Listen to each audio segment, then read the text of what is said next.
అందరికీ నమస్కారం అండి. సహజీవనం పార్ట్ 2. రమ్య హాస్టల్ ఖాళీ చేసి ఇల్లు తీసుకుందని తెలిసి రమ్య తల్లిదండ్రులు రమ్య ఇంటికి వస్తారు. రమ్య వేరొక అబ్బాయితో కలిసి ఉండడం తెలిసి ఆ అబ్బాయిని ఇంటికి రమ్మని చెప్తారు. రమ్య ఆఫీస్‌కు వెళ్తూనే ముందు సురేష్‌కి ఫోన్ చేసి సాయంత్రం ఇంటికి రమ్మంటుంది. సాయంత్రం 5:30కి కూతురుతో కలిసి వచ్చిన సురేష్‌ని చూసి మొఖం చిట్లించుకుంటుంది రమ్య తల్లి భువనేశ్వరి.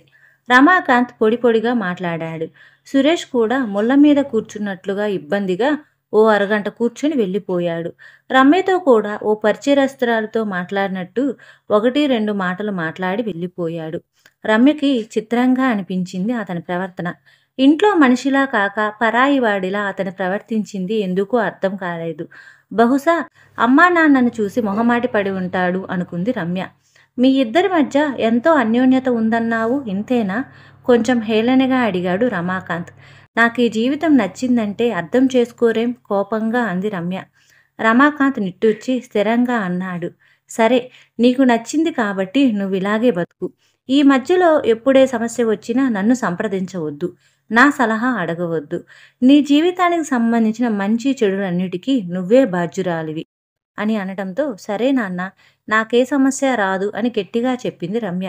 దానికి చిన్నగా నవ్వాడు రమాకాంత్. ఓకే, గుడ్ లక్ అన్నాడు లేస్తూ. భువనేశ్వరి సూట్ కేస్ తీసుకుంది. వెళ్ళిపోతున్నారా అని అడిగింది రమ్య. ఉండి చేసేదేముంది, నిర్లిప్తంగా అన్నారు ఇద్దరు. సరే, మీ ఇష్టం. రమ్యకి బాధగా అనిపించిన గుండె దిటువు చేసుకుని వాళ్ళని రైలెక్కించి వచ్చింది. వస్తూ వస్తూ దారిలో పబ్లిక్ బూత్ నుంచి సురేష్ ఇంటికి ఫోన్ చేసింది. సురేష్ రిసీవ్ చేసుకున్నాడు. రమ్య మండిపడుతూ అంది. నీకసలు బుద్ధుందా? ఎవరో పరాయి వాళ్ళు విజిట్ చేసినట్లు వచ్చి వెళ్తావా? అసలే వాళ్ళకి 1,00,000 అనుమానాలు. నీ ప్రవర్తనతో మనిద్దరి మధ్య ఉన్న అనుబంధం వాళ్ళు అసలు అర్థం చేసుకోలేదు. నేను నీ దాన్ని, ఆ ఇల్లు నీది అన్న ఆలోచనే లేనట్టుంది. రమ్య, విసుగ్గా పిలిచాడు సురేష్. స్వరం తగ్గించి, ఈ విషయం మాట్లాడడానికి ఇదేనా సమయం? ఇంట్లో అంతా ఉన్నారు. పెళ్ళాం పిల్లలున్న వాణ్ణి నీతో చనువుగా ప్రవర్తిస్తే వాళ్ళేమనుకుంటారు అన్నాడు. రమ్యకి ఒళ్ళు మండింది. అవన్నీ నేను ఆలోచించాలి, నువ్వు కాదు. నేను చెప్పలేదా వాళ్ళకి ఈ విషయం అంటూ ఫోన్ పెట్టేసింది రమ్య. తర్వాత సురేష్ మంచివాడిననిపించుకోవాలని అలా ప్రవర్తించాడా? తను చెడ్డది కావాలా? సురేష్ ధోరణి తనకి నచ్చలేదు. ఒక నిర్ణయం తీసుకున్న తర్వాత మంచైనా చెడైనా ధైర్యంగా దానికి కట్టుపడాలి, ఎదుర్కోవాలి. కానీ ఇదేమిటి? మనసు చికాగ్గా అయిపోయింది. చాలాసేపు ఒక్కటే ట్యాంకు బండి మీద కూర్చొని తర్వాత ఇంటికి వెళ్ళిపోయింది. మర్నాడు సురేష్ ఆఫీస్కెళ్ళి చెడామడా దులిపేసింది. అర్థం చేసుకో రమ్య, మన అనుబంధం అందరికీ తెలియాల్సిన అవసరమేమిటి? అందరి ఎదురుగా నీ మనిషిలా ఎలా ప్రవర్తిస్తాను? నచ్చ చెప్తున్నట్లు అన్నాడు సురేష్. నా మనిషిలా ప్రవర్తించడం అంటే మీద పడటమా? కొంచెం ఫ్రీగా మాట్లాడవచ్చుగా. అలా అంటీ ముట్టనట్టు మాట్లాడితే వాళ్ళేమనుకుంటారు? పైగా వాళ్ళెవరో కాదు, మా అమ్మా నాన్న అంది రమ్య. రమ్య, కొన్ని విషయాలు నాకిష్టం ఉండదు. అలాంటి వాటిల్లో నన్ను ఇబ్బంది పెట్టకు ప్లీజ్ విసురుగా అన్నాడు. దానికి అక్కడి నుంచి వచ్చేసింది రమ్య. సురేష్కి తనతో సంబంధం రహస్యంగా కొనసాగాలని ఉందా? కానీ తనకి అలా ఇష్టం లేదు. దొంగతనం చేసినట్టు ఎందుకలా? తనేం తప్పు చేస్తుందని ఎంత ఆలోచించినా అర్థం కాలేదు రమ్యకి. శనివారం సురేష్ ఆఫీస్ దగ్గరికి వచ్చాడు. రమ్య అతడి వెనకాలే స్కూటర్ ఎక్కి కూర్చుంటూ అంది. ఈరోజు సినిమాకి వెళ్దామా అని. ఈరోజు కుదరదు. ఎందుకంటే నా కూతురు నిధి పుట్టినరోజు. నిన్ను ఇంటి దగ్గర దింపేసి కాసేపు నీతో మాట్లాడి వెళ్దామని ఉంచాను. ప్లీజ్ ఏమనుకోకు అంది. రమ్య కొంచెం హుషారుగా నేను వస్తాను మీ ఇంటికి అంది. వెంటనే రమేష్ తడబడుతూ నువ్వా? వద్దొద్దు కంగారుగా అన్నాడు. అతనన్న తీరుకి రమ్య మనసు చివుక్కుమంది. ఏం సురేష్, నేను రాకూడదా? అందరం కలిసిపోవచ్చు కదా. కలుసుకుంటూ పండగలకి పుట్టినరోజు పార్టీలకి ఉండొచ్చు కదా. ఏమనుకోకు రమ్య, ఇంకొక రోజు నేనే తీసుకెళ్తాను మా ఇంటికి అన్నాడు సురేష్. స్కూటర్ అపార్ట్మెంట్ ముందు ఆగింది. రమ్య నిశ్శబ్దంగా వెళ్ళి స్నానం చేసి సురేష్తో సీరియస్గా అంది. సురేష్, మన అగ్రిమెంట్ ప్రకారం ఇవాళ నా దగ్గర ఉండాల్సిన రోజు, కానీ నీ కూతురు పుట్టినరోజు అన్నావు కదా అని నిన్ను వదిలేస్తున్నాను. టీ కప్పు అందిస్తూ నిదానంగా అతన్ని చూస్తూ అడిగింది. నువ్వు నాకు నిజం చెప్పు. మన విషయం మీ ఆవిడికి చెప్పలేదు కదూ అని కళ్ళల్లో కళ్ళు చూస్తూ అడిగింది. లేదు, చెప్తే ఏడుపులు, గొడవలు. ఎలా చెప్పను? మన సంగతి తెలిసిన వాళ్ళు ఎవరన్నా చెప్తే ఏం చేస్తావు? అంతకన్నా ముందే నువ్వే చెప్పొచ్చు కదా! అలా చెప్తే మన అందరం ఒకటిగా కలిసిపోవచ్చుగా అంది. సురేష్ రమ్యని వింతగా చూశాడు. అదెలా సంభవం రమ్య? చూడు రమ్య, మన ఇద్దరి అనుబంధం అపూర్వమైనది. ఇది అందరికీ తెలిసి చులకనవ్వటం నాకిష్టం లేదు. వివాహేతర సంబంధాల్ని పవిత్రంగా చూసే హృదయ వైశాల్యం మన వాళ్ళకింకా ఏర్పడలేదు. అక్రమ సంబంధమని, ఉంచుకోవటమని పేర్లు పెడతారు. సురేష్ లేచి రమ్య దగ్గరికి వచ్చి దగ్గరగా తీసుకుని లాలనగా అన్నాడు. పిచ్చి పిచ్చి ఆలోచనలతో మనసు పాడు చేసుకోకు. రేపు వస్తాగా, ఎంజాయ్ అని చెప్పి వెళ్ళనా అన్నాడు. నిధి ఎదురు చూస్తుంటుంది అన్నాడు. రమ్య దానికి నవ్వింది. ఓకే వెళ్ళు, నా విషెస్ కూడా అందచేయి అంది. సరే అని సురేష్ హుషారుగా వెళ్ళిపోయాడు. కిటికీలోంచి వెళ్ళిపోతున్న అతన్ని చూస్తుంటే ఆమెకి ఎలాగో అనిపించింది. మనసంతా బ్లాంక్గా, తన వస్తువునెవరో తన నుంచి లాక్కెళ్ళిపోతున్నట్టు, తననెవరో సమాజం నుంచి బహిష్కరించి ఎక్కడికో విసినేటట్టు అనిపించింది.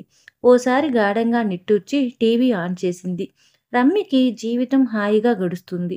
సురేష్ శుక్రవారం సాయంత్రం ఆఫీస్ నుంచి రమ్యని పికప్ చేసుకుని సోమవారం దాకా ఆమెతో గడిపేసి సోమవారం ఉదయం ఇంటికి వెళ్ళిపోతాడు. ఈ మధ్యలో ఎప్పుడైనా ఓసారి చూడాలనిపిస్తే ఇద్దరూ కలుసుకొని ఒక గంట సేపు కబుర్లు చెప్పుకుంటారు. ఈ విధమైన రొటీన్ బాగానే ఉందని అనిపిస్తుంది. సురేష్, నిన్న మన ఫ్లాట్ వాళ్ళు పార్టీ చేసుకుని నన్ను పిలవలేదు తెలుసా? టీ కప్పు అందిస్తూ చెప్పింది రమ్య.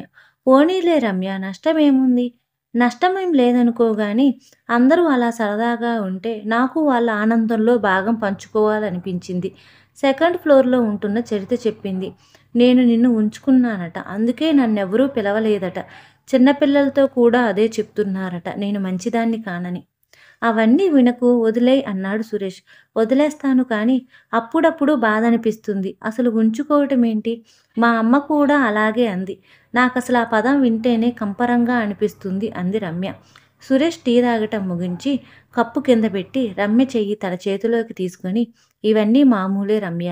వివాహం కాకుండా పరాయి పురుషుడితో సంబంధం పెట్టుకున్న స్త్రీని మన సమాజం చాలా చులకనగా చూస్తుంది. బాధ కలిగిన రమ్య మౌనంగా సురేష్ ఒళ్ళో తల పెట్టుకుని పడుకుంది రమ్య. గుడ్, ఈ మాత్రం ఆత్మస్థైర్యం ఉండాలి అన్నాడు. తర్వాత రోజు దీపావళి. బయట చుచ్చుబుడ్లు వెలుగుతున్నాయి. పిల్లలందరూ హుషారుగా చప్పట్లు కొడుతున్నారు. ఆడవాళ్ళు, మగవాళ్ళు నవ్వులు, కేరింతలు, చెవులు చిల్లులు పడేలా బాంబుల మోత. చాలాసేపు బాల్కనీలో నిలబడి ఆ సంబరం చూసి మెల్లిగా లోపలికి వచ్చేసింది. కొద్దిగా అన్నం తిని చీర మార్చుకుని లైట్ ఆర్పి మంచం మీద వాలిపోయింది. 12 అయినా నిద్ర పట్టలేదు. గుండెల మీద మరో బరువు పెట్టినట్లు భారంగా, గొంతులో ఏదో ఉండలా చుట్టుకుపోతున్నట్లు ఏదో బాధగా అనిపించసాగింది. రోజులు మామూలుగా గడిచిపోతున్నాయి. రాను రాను సురేష్‌తో అనుబంధం బలపడుతూ ఉంది. ఇదివరకులా వారానికి ఓసారి కాకుండా రోజూ ఒకసారి కలుసుకోవాలనిపిస్తుంది. కానీ సురేష్ ఫోన్ చేసినా ఎత్తడు. దాదాపు 10 రోజులైంది. ఈసారి మామూలుగా రావాల్సిన శుక్రవారం నాడు కూడా సురేష్ రాలేదు. అలాంటి రాకపోకడాలు చాలాసార్లు జరిగింది. ఓసారి పాప పుట్టినరోజు, మరొకసారి భార్య పుట్టినరోజు, మరొకసారి ఒంట్లో బాగాలేదు అని చెప్పి కారణాలు చెప్పి ఇంటికి రాకుండా ఎగ్గొడుతున్నాడు. 10 రోజులు దాటాక రమ్య సురేష్ ఆఫీస్‌కి వెళ్ళింది. లీవ్‌లో ఉన్నాడని తెలిసింది. తనతో మాట మాత్రం కూడా చెప్పకుండా లీవ్ పెట్టటమేంటి అని కోపం వచ్చింది రమ్యకి. ఇంటికి ఫోన్ చేసింది. అతని భార్య రిసీవ్ చేసుకుంది. ఇంట్లో లేరు అని టక్కున చెప్పి పెట్టేసింది. రమ్య ఓ గంటాగి మళ్ళీ చేసింది. అదే సమాధానం. అలా ఆ రోజంతా ఎన్నిసార్లు ఫోన్ చేసినా సురేష్ మాత్రం మాట్లాడలేదు. రమ్యకి నిద్ర పట్టలేదు ఆ రాత్రి. తెల్లవారి లేస్తూనే హడావుడిగా తయారై సురేష్ ఇంటికి బయలుదేరి అడ్రస్ వెళ్ళింది. ఆమె వెళ్ళేటప్పటికి హాయిగా కూర్చుని కాఫీ తాగుతూ న్యూస్ పేపర్ చదువుకుంటున్నాడు. రమ్యని చూసి చాలా కంగారు పడ్డాడు. నువ్వేంటి ఇలా అన్నాడు గొంతు తగ్గించి. లీవ్ పెట్టినట్టు నాకు చెప్పలేదేం కోపంగా అంది. అతని భార్య వచ్చి అనుమానంగా రమ్యని చూస్తూ ఎవరు అని అడిగింది. ఈమె నా కొలీగ్ శోభ, కాఫీ ఇవ్వు తనకు కూడా తడపడ్డాడు సురేష్. సురేష్ ఆ ఇంట్లో అతని భార్య సమక్షంలో తనతో ప్రవర్తించిన తీరుకి రమ్యకి చిరాకేసింది. ఎందుకంత భయం? ఇంత భయం ఉన్నవాడు తనతో సంబంధానికి ఎందుకు ఒప్పుకోవాలి? అందుకేనా రహస్యంగా ఉండాలి అంటూ తనని నోరు మూయించాడు. రమ్యను బస్ ఎక్కించడానికి వచ్చిన సురేష్ మండిపడ్డాడు.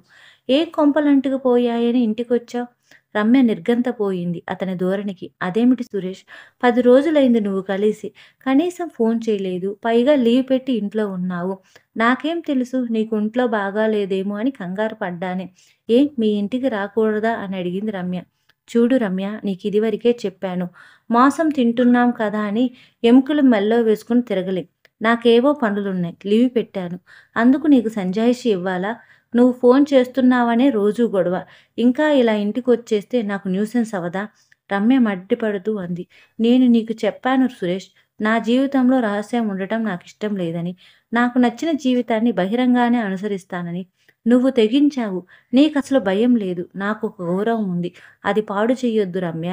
నన్ను చూడకుండా ఉండలేక రోజు ఓసారి కనిపించి వెళ్ళాలనుకునే సురేష్ నువ్వేనా? రోజుకు 4 సార్లు ఫోన్ చేసే సురేష్‌వేనా?